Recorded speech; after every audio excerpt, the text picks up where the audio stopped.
So Dan Hope, he posted his I'll drop the link here. It's his 10 Ohio State veterans who must prove themselves in spring practice to earn bigger roles in 2025. In there, of course, he has 10 players in there, but there's a few names in there, Ryan, that I wanted to point out. Okay.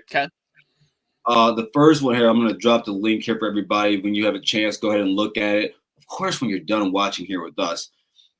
But the first name, one of them was Malik Hartford and Lorenzo Styles, so I don't think we have to talk about them anymore. Yep, we talked about them. We talked about them already.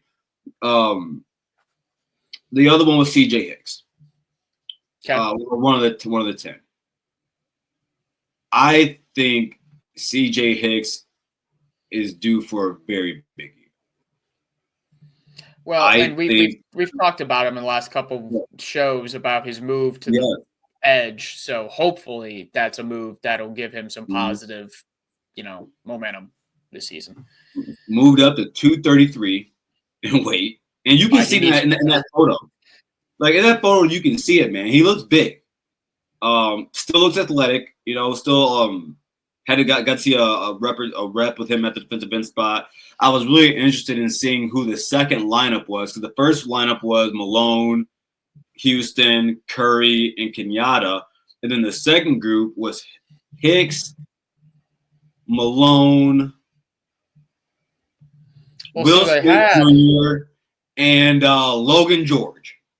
Yeah, and Logan George is going to be part of that second team. And it seems like for whatever reason, and we could talk about this more on Thursday, but Jason Moore wasn't getting a whole lot of love. But go ahead. Wait. Hey, let's not skip over. You know me. You know me, Ryan. Let's not skip over what I said about Logan George when he committed. Let's not skip over that. I was like, hey, with the depth that we have there, you look good. He's a depth guy. Yeah, he looked good. I wouldn't be surprised if he probably there's a chance he can make some type of impact. I mean, so we'll see if he stays there. But yeah, Jason Moore, and now let's move to this. He put defensive tackles, and Jason Moore along with Malone, but he was the other one. Yeah. It's time to see it. He was a very highly touted recruit coming out of high school. Everybody and their mama wanted him. Everybody and their mama wanted him out of high school. And you know my rule. Once you were a junior, once we're 2 years removed, I don't give a damn about your 247 rating. Yep.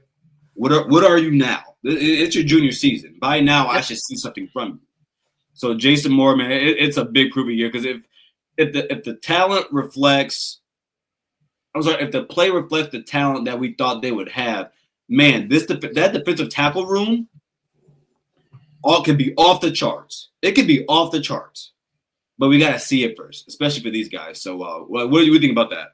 Well, I know we both have talked about Tyrone before, and how it's time for him to do really anything at this point. Since coming in from Ole Miss, he hasn't done jack. And, if it doesn't happen this year, I mean, he's done. He's like the, for Ohio State basketball fans out there, he's just the Aaron Bradshaw of the football team. He comes in. Yeah, he Go play baseball, bro. Go play baseball, bro. Yeah. Go back into baseball. Yeah, sure. And Moore hasn't been able to crack the rotation. I mean, even Edric Houston cracked the rotation last year as far as getting real reps.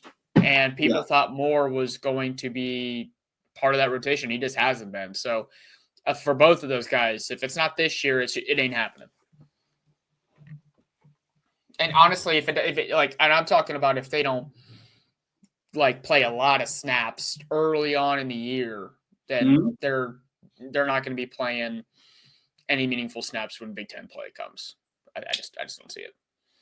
And then, so that was it. But then, last week before we get out of here, Deion Sanders, he made some news today, and he talked about how he would be willing to. He thinks they should be doing joint practices in the spring. Saw that. Like the NFL does. And before I give my take, I want to hear yours on that. I want to know your opinion on that. So my take when I saw that is it would be cool if that were to happen.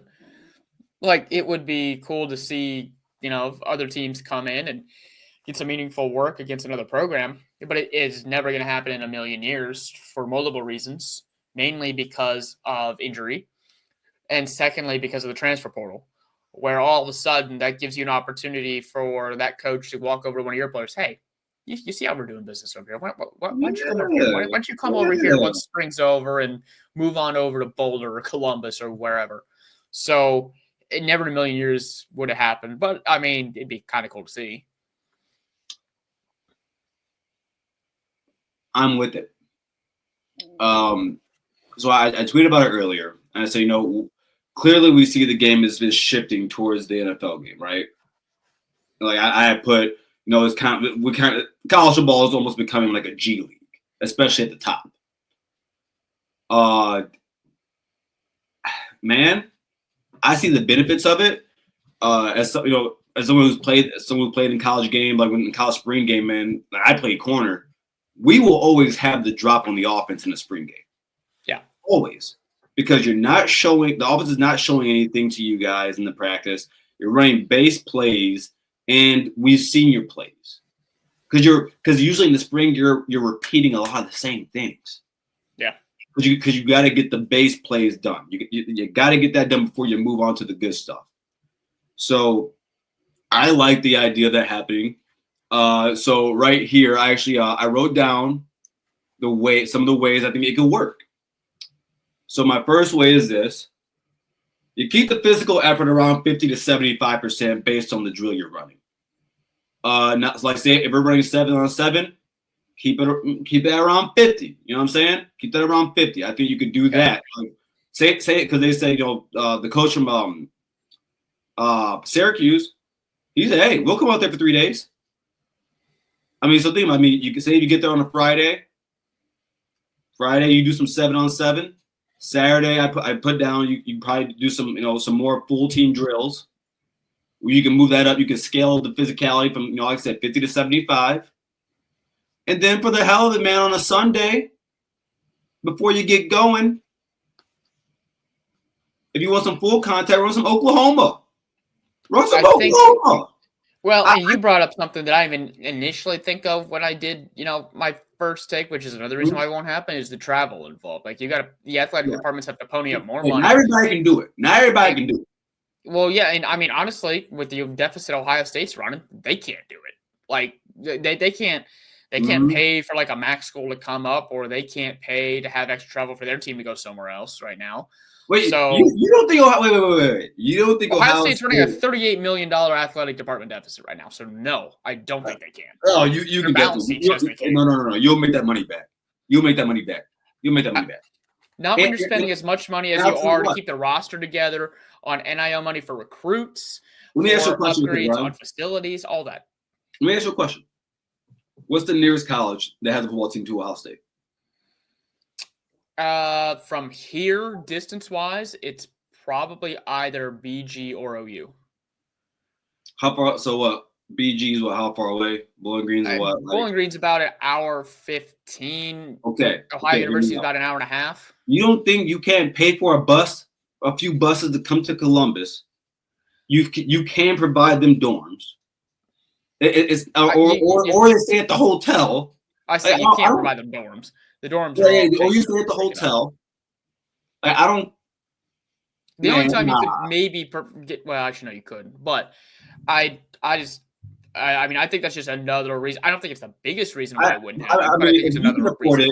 If you can afford it, I don't see why a team should. Also, and then like I said, I think it actually benefits the team. I think it benefits the team to see something else than what they see in practice. Playing your own team is not gonna it can't help you based. Well, when you're Ohio State, it can because you're going best on best. And those teams are some of the best in the country. It can, but you ain't going at them as hard. Because here's the thing: this is what I do know. If they do the joint practices, what's going to happen is that some things are going to get out of hand. if I was in a joint practice, I'm going to try and hit somebody, like for real. I'm going to like on the field. I know we got pads on. I'm gonna try and hit you. We could be shoulder pass. I might still give you a little pow. I think it's good when you play your own teammates. You're not getting it like that.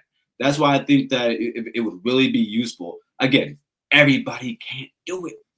Everybody can't do it. But I think that if you are a say if you're the team up in Ann Arbor, it ain't nothing to get a team from Ypsilanti called Eastern Michigan up there. It ain't nothing. I just if you're like because I know the distance in my own state. If you're Michigan State, it is not going to hurt you to call Central or Western Michigan. I would love to see it happen. Or pick a D3 school. I wouldn't be mad at that.